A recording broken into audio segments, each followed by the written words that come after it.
नमस्कार। देश प्रदेश के इस खास सेगमेंट में आपका बहुत बहुत स्वागत है। मैं हूं आपके साथ जया कौशिक त्रिवेदी। सबसे पहले बात करते हैं यूपी में 8 पुलिसकर्मियों की हत्या का आरोपी विकास दुबे अब तक पुलिस की गिरफ्त से बाहर है, फरार चल रहा है। हालांकि उसकी तलाश में यूपी पुलिस ने पूरी ताकत लगा दी है। विकास की तलाश यूपी से बाहर नेपाल बॉर्डर से लेकर दिल्ली, गुरुग्राम, फरीदाबाद तक हो रही है। इसी सिलसिले में कल पुलिस ने फरीदाबाद के एक होटल में रेड डाली। होटल के अंदर और बाहर की ये सीसीटीवी तस्वीरें इस वक्त आप देख रहे हैं। यहां पर विकास से पहले बताया गया कि विकास से मिलते जुलते शख्स की कदकाठी का एक शख्स नजर आया, लेकिन अब एसटीएफ ने ये साफ कर दिया है कि ये सीसीटीवी में दिख रहा शख्स और कोई नहीं बल्कि खुद विकास दुबे ही है। विकास तो मौके से फरार हो गया, लेकिन पुलिस ने यहां से अंकुर और प्रभात नाम के 2 लोगों को गिरफ्तार किया है। अंकुर पर विकास को छिपने में मदद करने का आरोप है, जबकि प्रभात विकास के गांव का ही रहने वाला है। खबर के मुताबिक अपने गांव से विकास, प्रभात और हमीरपुर में एनकाउंटर में मारा गया अमर दुबे एक साथ भागे थे, लेकिन अमर दुबे बाद में वापस चला गया था। एसटीएफ के मुताबिक विकास दुबे फिलहाल दिल्ली एनसीआर में ही कहीं छुपा बैठा है। और इस बीच विकास दुबे गैंग के एक अहम सदस्य अमर दुबे का हमने जिक्र किया, उसको पुलिस ने एनकाउंटर में ढेर कर दिया है। ये मुठभेड़ राज्य के हमीरपुर जिले में हुई। बताया जा रहा है कि अमर दुबे भी 8 पुलिसकर्मियों की हत्या के दिन हुआ शूट आउट, उसमें वो शामिल था। विकास गैंग के जिन 15 लोगों के पोस्टर पुलिस ने निकाले थे उसमें अमर दुबे भी शामिल थे।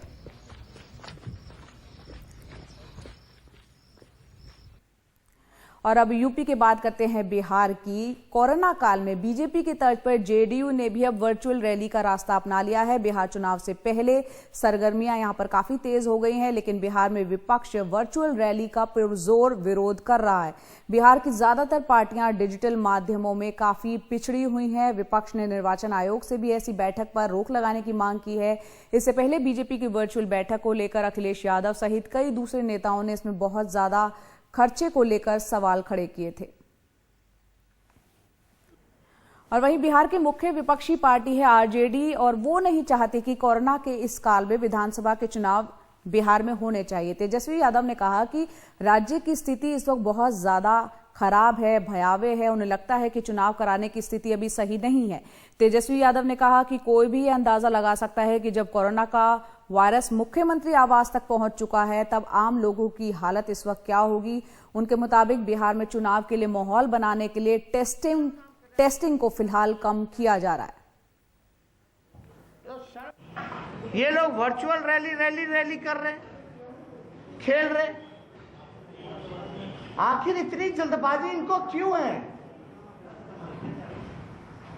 वैसे भी बिहार 4 साल में 4 सरकार देखे ऐसे ही है, जो इधर से उधर स्थिति जो है स्थित नहीं रही, उलझता रहा ऐसे ही मामला। काम तो हुआ नहीं, सरकारें बदलती रही। और मनीष कुमार हमारे सहयोगी पटना से जुड़ गए हैं बिहार की राजनीति पर बात करने के लिए। मनीष, यहाँ एक तरफ हम देख रहे हैं बीजेपी वर्चुअल रैली कर रही है, जेडीयू अब वर्चुअल रैली कर रही है, वहीं आरजेडी क्या पूरी तरह से इस चुनाव के लिए तैयार नहीं है, या विरोध किस बात का है? क्या कोरोना काल में वाकई में हालात ऐसे हैं कि अभी बिहार के चुनाव नहीं कराए जाने चाहिए? देखिए, निश्चित रूप से बिहार की जो स्थिति है वो दिनों दिन खराब होती जा रही है, लेकिन बिहार की जो ये स्थिति है उसके खराब होने का कारण खुद मुख्यमंत्री नीतीश कुमार और उनके मंत्रिमंडल के सहयोगियों के ऊपर है। क्योंकि बिहार में टेस्टिंग को लेके सरकार गंभीर नहीं दिखती है। क्योंकि सरकार, अगर आपको याद हो तो हम लोग ये बार बार इस बात को उठा रहे हैं कि बार बार मुख्यमंत्री नीतीश कुमार के ये कहने के बावजूद कि टेस्टिंग की जो है वो हर दिन 10,000 होनी चाहिए, लेकिन बिहार में अभी 6,000 से भी कम हो रहा है। कल तो स्थिति यहां तक पहुंच गई कि उप मुख्यमंत्री सुशील मोदी ने यह दावा किया कि बिहार में 9,000 से ज्यादा टेस्टिंग हो रही है। तो विपक्ष के नेता तेजस्वी यादव ने उन्हें चुनौती देते हुए कहा कि आप साबित कर दें कि बिहार में एक भी दिन 9,000 टेस्टिंग हुई है तो मैं राजनीति से संन्यास ले लूंगा। लेकिन साथ ही साथ अगर वो कोरोना को लेके उतने ज्यादा गंभीर नहीं दिख रहे हैं, लेकिन चुनाव की तैयारियों को लेके अगर आप एनडीए के नेताओं को देखें, वो चाहे बीजेपी के नेता हों चाहे जनता दल यूनाइटेड के नेता हों, खुद जो बिहार के स्वास्थ्य मंत्री हैं हर दिन 6 से 8 घंटे वो पार्टी कार्यालय में बैठकर हर जिला के लोगों के साथ जो वर्चुअल संवाद हो रहा है। बीजेपी के जो बिहार के प्रभारी महासचिव हैं भूपेंद्र यादव वो पटना में कैंप कर रहे हैं। तो एक तरह से ये लग रहा है कि बिहार में जैसे जैसे मरीजों की संख्या बढ़ रही है और जितना टेस्टिंग कम हो रहा है, बाद में स्थिति और उतनी ज्यादा खराब होती जा रही है। बिहार में आज न केवल विधायक, मंत्री, बल्कि बड़ी संख्या में डॉक्टर, एम्बुलेंस के सारे स्टाफ जो हैं, जो एम्बुलेंस सेवा चलती थी उसके कई सारे स्टाफ वो संक्रमित हुए हैं। और लगता है कि जब तक आप टेस्टिंग नहीं बढ़ाएंगे, टेस्टिंग को लेके ये एक अवधारणा बैठ गई है कि रूलिंग पार्टी को ये लगता है कि अगर टेस्टिंग जितना कम किया जाए, मरीज की संख्या जितनी कम होगी, तो शायद चुनाव कराने में उतनी ज्यादा सहूलियत होगी। लेकिन जो जमीन पे उसका जो परिणाम देखने को मिल रहा है कि मरीजों की संख्या बढ़ रही है और टेस्टिंग जो है वो और अधिक बढ़ने की जगह घटती जा रही है। जैसा कल भी हम लोगों ने चर्चा की थी कि खुद नीति आयोग के अमिताभ कांत ने इस चीज के बारे में ट्वीट किया कि बिहार में प्रति मिलियन जो टेस्टिंग है वो देश में सबसे कम है, लेकिन लगता नहीं है कि राज्य सरकार इसको लेके बहुत ज्यादा चिंतित है। जया, बहुत बहुत शुक्रिया मनीष इस पूरी जानकारी के लिए। तो यहाँ पर इस साल क्योंकि बिहार विधानसभा का चुनाव है, उससे पहले एनडीए के नेता जैसे कि मनीष बता रहे हैं वो चुनावी तैयारियों में जुटे हुए ज्यादा नजर आ रहे हैं बनिस्पत जो कि सत्ता में है कि कोरोना से लड़ने के लिए तैयारियां की जाए। और वजह यह भी इसलिए बताई जा रही है कि तेजस्वी यादव इसलिए भी विरोध कर रहे हैं क्योंकि कोरोना जिस तरह से बढ़ता चला जा रहा है, ऐसे में सरकार जो है वो लापरवाही उनकी नजर आ रही है। और बिहार के मुख्यमंत्री की भतीजी जो है उनको भी कोरोना हो गया है, उनकी रिपोर्ट पॉजिटिव आई है, जिसके बाद पटना के एम्स में इलाज के लिए उनको भर्ती करा दिया गया। पिछले दिनों मुख्यमंत्री आवास में रह रहे सभी लोगों को कोरोना टेस्ट उनका कराया गया। मुख्यमंत्री के साथ साथ उप मुख्यमंत्री सुशील मोदी की भी रिपोर्ट जो है वो नेगेटिव आ चुकी है। भतीजी की रिपोर्ट के बाद खुद के साथ लोगों को बचाने के लिए नीतीश कुमार ने सीएम आवास में एक तरह का मॉडर्न सरकारी अस्पताल खुलवा लिया। इसमें वेंटिलेटर की सुविधा भी तैयार की गई। यहां 6 डॉक्टर और 3 नर्सों की तैयारी भी कर दी गई है। तो सिर्फ कोरोना से ही बिहार का बुरा हाल नहीं है। पिछले दिनों हमने देखा है लगातार यहां बारिश हो रही है और राज्य में कई नदियां जलस्तर काफी उनका बढ़ गया है, लोग परेशान है। छपरा जिले में गंडक नदी का जलस्तर इतना तेजी से बढ़ा है कि कई जगहों पर कटाव का खतरा भी पैदा हो गया है। कई जगह तो सैकड़ों एकड़ जमीन वो जलधारा में समाती हुई नजर आई है। इस बीच विभागीय स्तर पर जो है कई तरह के काम जो हुए हैं उसमें लापरवाही का आरोप लोगों ने लगाया है। गांव वालों ने, किसानों ने यहां पर प्रदर्शन भी किए हैं। और इसके अलावा मुंगेर में भी गंगा का जलस्तर काफी बढ़ता हुआ दिख रहा है। खेतों को बर्बाद होता हुआ देख किसानों में काफी ज्यादा गुस्सा अब आने लगा है।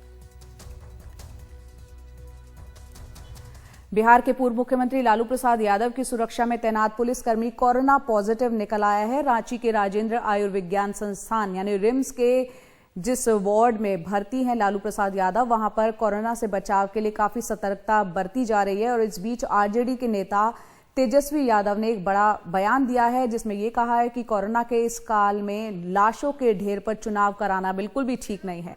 तेजस्वी ने कहा कि बिहार में लोग कोरोना से मर रहे हैं, इसलिए ऐसे हालात में चुनाव कराना ठीक नहीं होगा। उन्होंने ये भी कहा कि पता नहीं नीतीश कुमार को किस बात की जल्दबाजी है कि वो बिहार में चुनाव करवाने को लेकर आतुर हैं।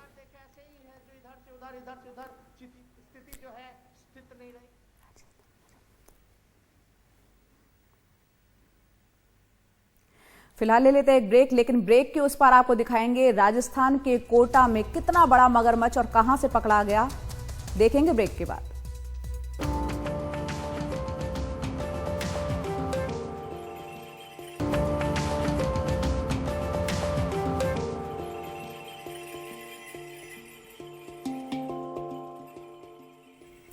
बीजेपी के पूर्व नेता शत्रुघ्न सिन्हा मध्य प्रदेश की राजनीति को लेकर काफी इंटरेस्ट ले रहे हैं और बीजेपी में रहे हैं शत्रुघ्न सिन्हा। एक समय में वो पार्टी को काफी बेचैन करते थे। ये ताजा ट्वीट आप देख रहे हैं शत्रुघ्न सिन्हा ने किया है मध्य प्रदेश की राजनीति पर, जिसमें उन्होंने तंज कसा है। कहा है कि मध्य प्रदेश में भाजपा 3 खेमों में बढ़ गई है, महाराज, नाराज और शिवराज। हम जानते हैं हाल ही में यहाँ पर मध्य प्रदेश में कैबिनेट विस्तार हुआ है। जिस तरह से माफ कीजिएगा ज्योतिरादित्य सिंधिया का दबदबा कैबिनेट में नजर आया, उसके बाद कुछ नाराजगी बीजेपी में नजर आई है और उसको लेते हुए ये तंज कसा गया है ट्वीट के जरिए।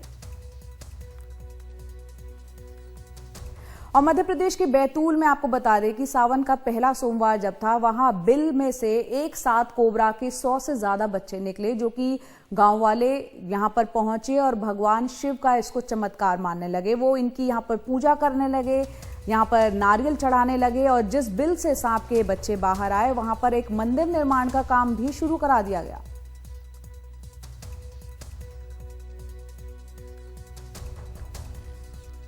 राजस्थान के कोटा में कोरोना और भारी बारिश के बाद खतरनाक जानवरों का खौफ भी यहां पर सताने लगा है। पिछले 1 महीने से यहां कोबरा सांप ने लोगों की नींदें उड़ा रखी थी। अब यहां चंबल से आए मगरमच्छ का आतंक भी सताने लगा है। पिछले 24 घंटे में शहर में 2 मगरमच्छ रेजिडेंशियल एरिया में नजर आए हैं, जिसे बाद में वन विभाग की टीम ने पकड़ लिया। शहर में एक 4 फुट का और एक 8 फुट का लंबा मगरमच्छ देखा गया, जिसे पकड़ने के लिए वन विभाग की टीम को बुलाना पड़ा।